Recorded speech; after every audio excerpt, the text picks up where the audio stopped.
اعوذ باللہ من الشیطان الرجیم بسم اللہ الرحمن الرحیم الصلاۃ والسلام علیک یا رسول اللہ وسلم علیک وعلی آلک واصحابک یا نبی اللہ۔ محترم ناظرین و سامعین کرام، دورہ تفسیر القرآن جاری ہے۔ ہم تفسیر تبیان القرآن کا مقدمہ آپ کے سامنے پیش کر رہے ہیں۔ آج ہم ایک بڑے زبردست قسم کے اعتراض کا جواب دیں گے۔ جمع القرآن پہ، تدوین قرآن مجید اور ترتیب قرآن مجید پہ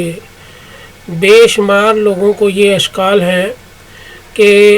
قرآن پاک کی تدوین اور ترتیب جو ہے وہ تو حضرت عمر فاروق اعظم رضی اللہ تعالی عنہ کے دور میں لگی تھی، ان کے دور خلافت میں ہوئی تھی، تو پھر یہ کیوں کر ممکن ہے کہ قرآن پاک میں کوئی تبدیلی نہ ہوئی ہو؟ تو گزارش یہ ہے کہ قرآن پاک کی تدوین اور ترتیب صورتوں کی، آیات کی، اور قرآن مجید کو نبی اکرم صلی اللہ علیہ وسلم کی حیات طیبہ میں ہی اللہ تبارک و تعالیٰ کے حکم سے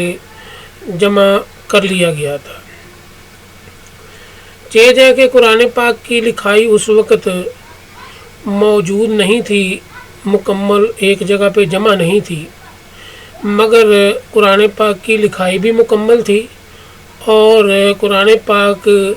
کا حفظ جو ہے وہ اپنے صحیح جو آج کا ترتیب اور توازن ہے، جو سورہ مبارکہ کی ترتیب ہے، جو آیات کی ترتیب ہے، اور جو سورہ مبارکہ کی تعداد ہے اور آیات کی تعداد ہے،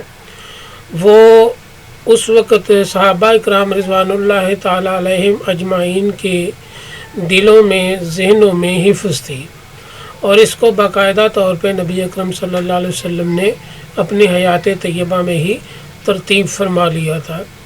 کہ کون سی صورت کس جگہ پہ ہے اور کون سی آیت کس جگہ پہ ہے، اور اس میں کسی قسم کا کوئی اختلاف نہیں ہے۔ حضرت عمر فاروق اعظم رضی اللہ تعالی عنہ، جس کا ہم اگلے کسی ویڈیو میں ذکر کریں گے، ان کے دور خلافت میں جو قرآن پاک کو جمع کیا گیا تھا وہ اسی تدوین و ترتیب پہ جمع کیا گیا تھا جو نبی اکرم صلی اللہ علیہ وسلم کے عہد رسالت میں نبی اکرم صلی اللہ علیہ وسلم نے خود اپنے دست مبارکہ سے جمع فرمایا تھا۔ تو نبی اکرم صلی اللہ علیہ وسلم کے عہد میں سب سے پہلے قرآن مجید کو حفظ کر کے سینوں میں، دماغوں میں جمع کیا گیا، اور سب سے پہلے یہ نبی صلی اللہ علیہ وسلم کے سینہ مبارک اور ذہن مبارک میں محفوظ اور جمع ہوا۔ اللہ تبارک و تعالیٰ نے سورہ قیامہ کی آیت نمبر 16 سے لے کر 19 تک فرمایا ہے، اور آپ قرآن یاد کرنے کے لیے جلدی جلدی زبان کو حرکت نہ دیں، بے شک اس کو آپ کے ذہن میں محفوظ کرنا اور آپ کا اسے پڑھنا ہمارے ذمہ ہے۔ تو جب ہم اس کو پڑھ چکیں تو پھر آپ اسے پڑھے ہوئے کو پڑھیں،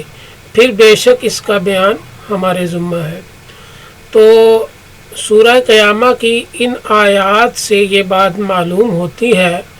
کہ اللہ تبارک و تعالیٰ نے نبی اکرم صلی اللہ علیہ وسلم کو قرآن پاک کی تدوین اور ترتیب بتا دی تھی، اور اللہ تبارک و تعالیٰ کے حکم سے نبی اکرم صلی اللہ علیہ وسلم نے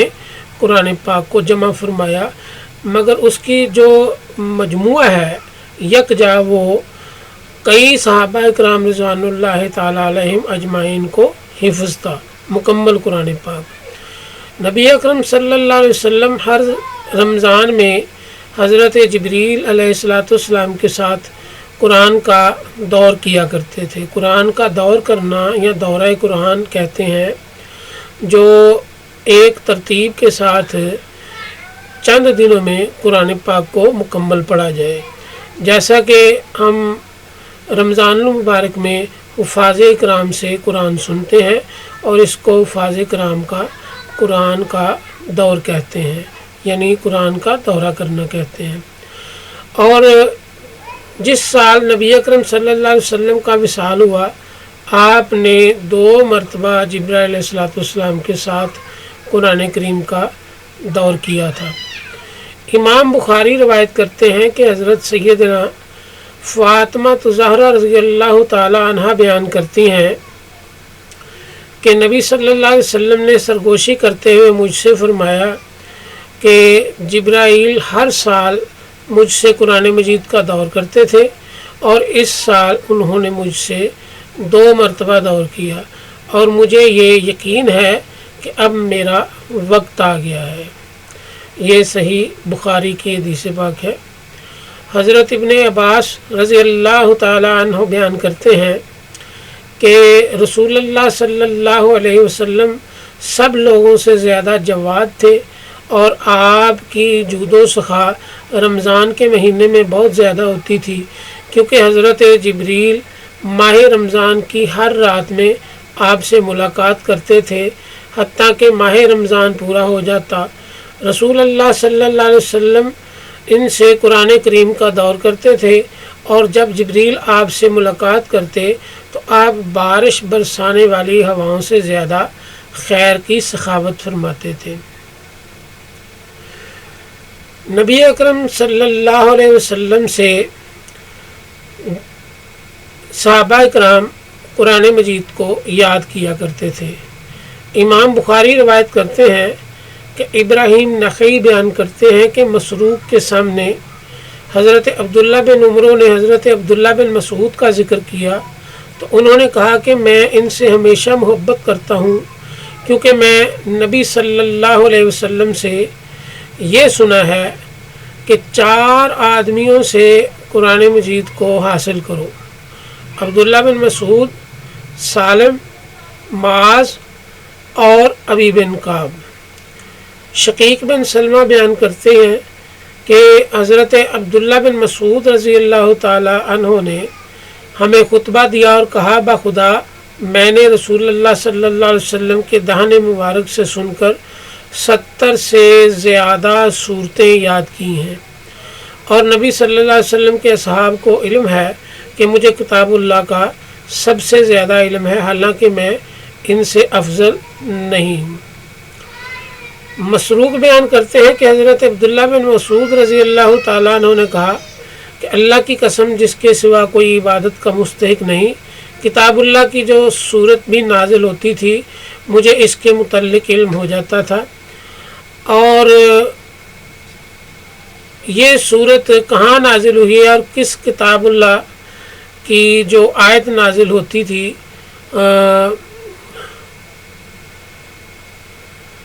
مجھے اس کے متعلق علم ہو جاتا تھا۔ کس کے متعلق نازل ہوئی، اور اگر مجھے یہ علم ہوتا کہ کوئی شخص مجھ سے زیادہ کتاب اللہ کا علم رکھتا ہے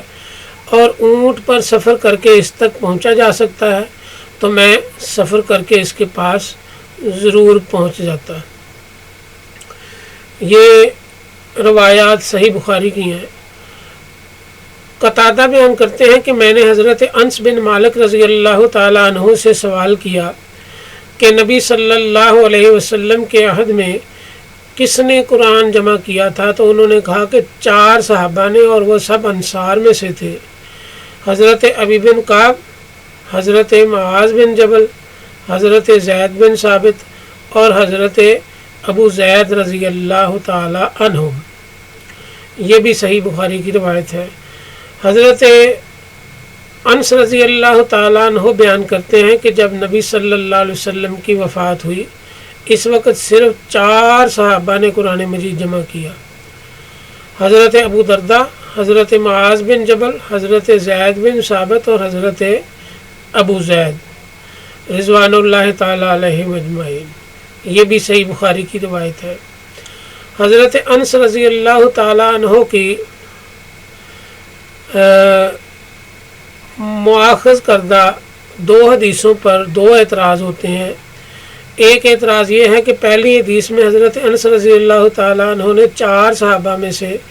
حضرت ابی بن کعب کا ذکر کیا ہے، اور دوسری حدیث میں حضرت ابو دردہ کا ذکر کیا ہے، اور یہ ان کے ذکر کردہ حصر کے خلاف ہے؟ اس کا جواب یہ ہے کہ جس حدیث میں حضرت ابو دردہ کا ذکر ہے وہ غیر محفوظ اور غیر راجح ہے، اور محفوظ اور راجح وہ حدیث ہے جس میں حضرت ابی بن کعب کا ذکر ہے۔ اور اس کا دوسرا جواب یہ ہے کہ حضرت انس نے دو مختلف وقتوں میں یہ حدیثیں بیان کی ہیں، ایک دفعہ حضرت ابی بن کعب کا ذکر کیا اور دوسری دفعہ حضرت ابو دردہ کا ذکر کیا، اور اس کی تائید اس سے ہوتی ہے کہ حضرت ابن ابی داؤد نے اپنی سند کے ساتھ روایت کیا ہے کہ انصار میں سے 5 صحابہ نے قرآن مجید کو جمع کیا ہے، حضرت معاذ بن جبل، حضرت عبادہ بن صامت، حضرت ابی بن کعب، حضرت ابو دردہ اور حضرت ابو ایوب انصاری۔ اور یہ حدیث مرسل ہونے کے باوجود حسن ہے، اور اس کا ایک شاہد بھی ہے، کیونکہ شابی سے روایت ہے کہ رسول اللہ صلی اللہ علیہ وسلم کے عہد میں 6 صحابہ نے قرآن مجید کو جمع کیا، جن میں حضرت ابو دردہ، حضرت معاذ، حضرت ابو زید اور حضرت زید بن ثابت رضی اللہ تعالی عنہ شامل ہیں۔ مرسل ہونے کے باوجود اس حدیث کی سند صحیح ہے، اور یہ بھی ہو سکتا ہے کہ کسی شخص نے حضرت ابو دردہ رضی اللہ تعالیٰ عنہ کے قرآن مجید جمع کرنے کا انکار کیا ہو، تو حضرت انس رضی اللہ تعالیٰ عنہ نے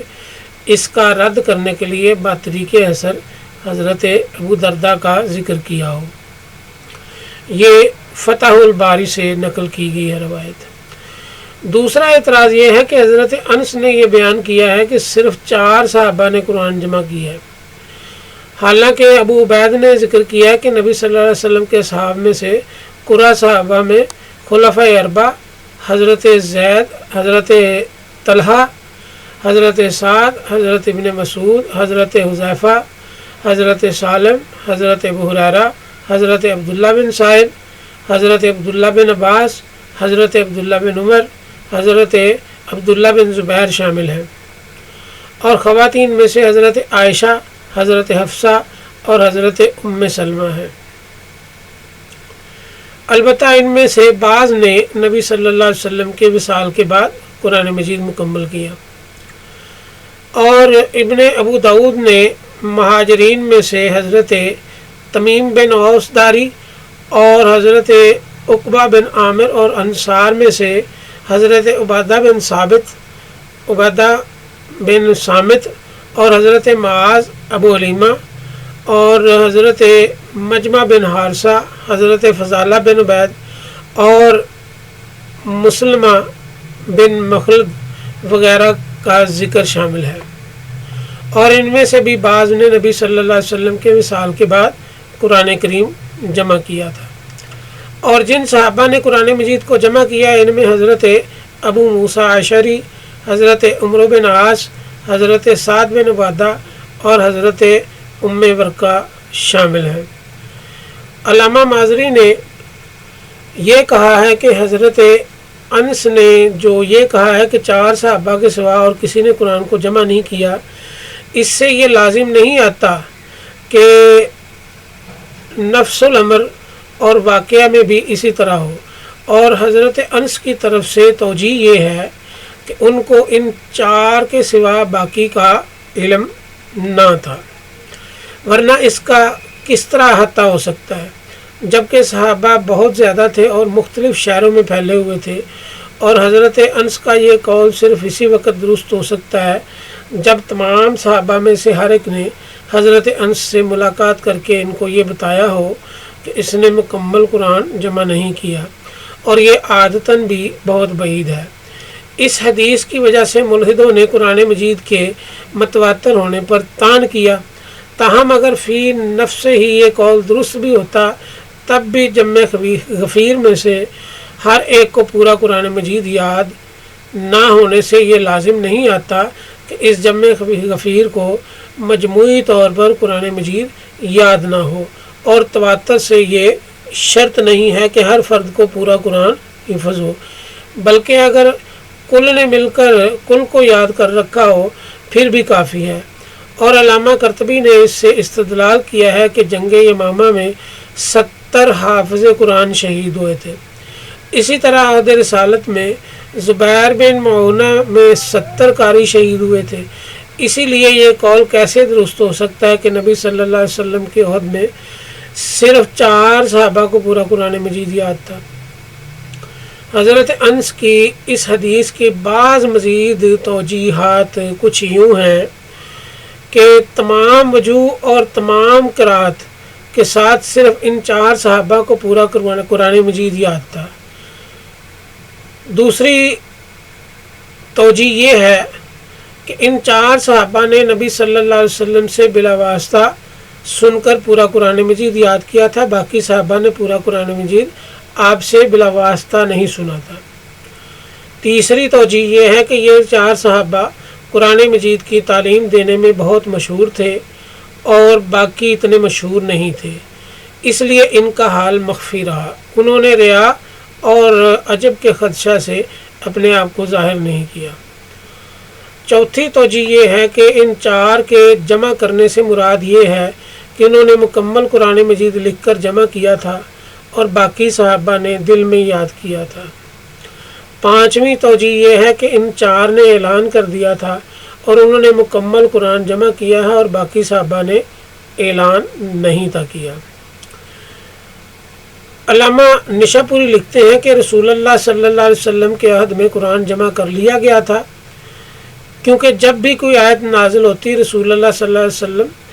کاتب قرآن کو یہ حکم دیتے کہ اس آیت کو فلاں صورت میں فلاں جگہ لکھ دو، اور جب بھی کوئی صورت نازل ہوتی تو رسول اللہ صلی اللہ علیہ وسلم کاتب کو یہ حکم دیتے کہ اس کو فلاں صورت کے بعد لکھو۔ ڈاکٹر وہبہ ذیلی لکھتے ہیں کہ نبی صلی اللہ علیہ وسلم سے سن کر صحابہ کرام قرآن مجید لکھ لیتے تھے، اور مشہور یہ ہے کہ 25 صحابہ کاتب وحی تھے، اور تحقیق یہ ہے کہ وہ 60 صحابہ تھے، اور ان میں زیادہ مشہور خلفائے اربعہ حضرت ابی بن کعب، حضرت زید بن ثابت، حضرت معاویہ بن ابی سفیان، حضرت یزید بن ابی سفیان، حضرت مغیرہ بن شعبہ، حضرت زبیر بن عوام، حضرت خالد بن ولید۔ پھر علامہ ذہلی نے ابو عبیدہ کے حوالے سے ان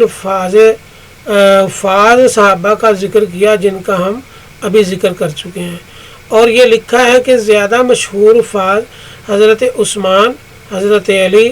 حضرت ابی بن کعب، حضرت ابو درداء، حضرت معاذ بن جبل، حضرت زید بن ثابت، حضرت ابن مسعود اور حضرت ابو موسیٰ اشعری تھے۔ تو عزیزان محترم، یہ ویڈیو کو سن کے ترتیب و توازن آپ کی سمجھ میں آ گیا ہوگا کہ بے شمار ایسے صحابہ کرام رضوان اللہ تعالیٰ علیہم اجمعین تھے۔ تو ہم نے یہ مکمل تحقیق آپ کے سامنے رکھ دی۔ اب اس میں کوئی شک کی گنجائش باقی نہیں ہے کہ قرآن پاک کی تدوین، ترتیب اور قرآن پاک کا جمع ہونا نبی اکرم صلی اللہ علیہ وسلم کی حیات طیبہ میں ہی ہو گیا تھا۔ تو اللہ تبارک و تعالیٰ میرا اور آپ کا حامی و ناصر ہو، اور اللہ تبارک و تعالیٰ اپنی معرفت اور اپنے محبوب کی پکی اور سچی محبت عطا فرمائے۔ وآخر دعوانا ان الحمد للہ رب العالمین۔